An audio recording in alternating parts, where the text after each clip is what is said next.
Hello বন্ধুরা, চলে এলাম তোমাদের কাছে আরেকটা সেকেন্ড ভিডিও নিয়ে। আগের দিন বলেছিলাম প্রিন্সেপ ঘাট গেছি, সেখানে ঘুরেছি ফিরেছি, কিন্তু সব থেকে ভালো লেগেছে আমার এই যে এই নৌকার রাইডটা। এত নৌকা রাইডটা আমার ভালো লেগেছে, সেটার জন্য তোমাদের কাছে এটার একটা স্পেশাল ভিডিও নিয়ে এলাম। খুব ভালো লেগেছে। ফার্স্টে তো আমরা কেউ দেখিও নি, আমি জানতাম না, আমার চোখে পড়েনি।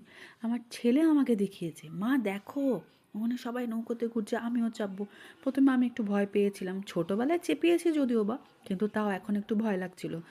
সাথে বাচ্চাও আছে, কিন্তু ছেলের জিদ, মা চাপবো চাপবো চাপবো। আমি ঠিক আছে, ওর বাবা বললো চলো তাহলে যাই, সবাই মিলে জিজ্ঞেস করি।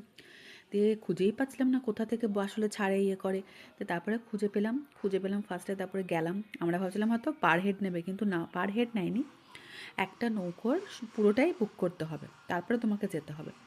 দিয়ে তারপরে ভয়ে ভয়ে চাপলাম, কিন্তু চাপার পর যখন আর্ধেক গঙ্গায় পৌঁছালাম তখন ওফ, কি দারুণ যে ফিলিংসটা লাগছিল। চারিদিকটা একদম নিস্তব্ধ, আর ওখান থেকে দূর থেকে চাঁদটা দেখা যাচ্ছে।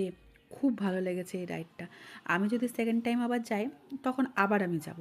আমাদের ইচ্ছে ছিল এই নৌকার উপরে যেই গঙ্গার উপরে যে ইয়েটা আছে, ক্যাফেটা, সেখানে যাওয়ার, কিন্তু সেখানে আর যাওয়া হয়ে ওঠেনি। সেজন্য নেক্সট টাইম যখন যাব এটাতেও চাপবো আর ওখানেও যাব। আমার তো ভীষণ ভালো লেগেছে এই এক্সপিরিয়েন্সটা।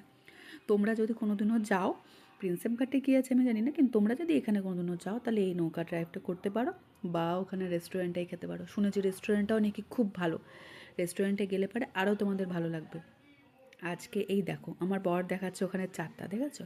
আর ওইখানে যেই এটা আছে, রেস্টুরেন্টটা আছে নতুন যেটা খুলেছে, সেখানে দেখো ফটকা ফাটছে, মানে ওখানে একটা বিয়েবাড়ি হচ্ছিলো মনে হয়।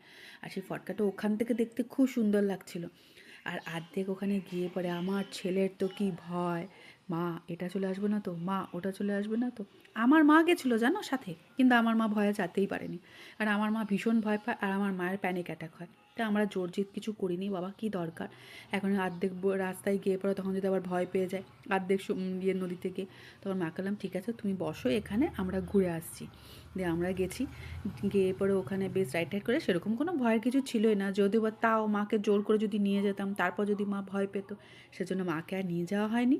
কিন্তু আমরা যখন ওখানে গেছি পরে আমরা ভাবছিলাম, ইস মাকে যদি একটু জোর করতাম, মা যদি চলে আসতো তাহলে কিছুই হতো না, এমন কিছুই ভয়ের ছিল না। কিন্তু নেক্সট টাইম যদি যাই তখন মাকে জোর করে নিয়ে যাব, মা অতটা ভয় পাবে না। যে আর্ধেক গিয়ে নদীতে গিয়ে পরে ওখানে দাঁড় করিয়ে দিয়েছিল নৌকাটা, আর নৌকাটা দাঁড় করিয়ে দেওয়ার পর খুব ভালো লাগছিল। বেশ ওখানে একটা ছোটোখাটো সেলিব্রেশন করার জন্য খুব ভালো হবে।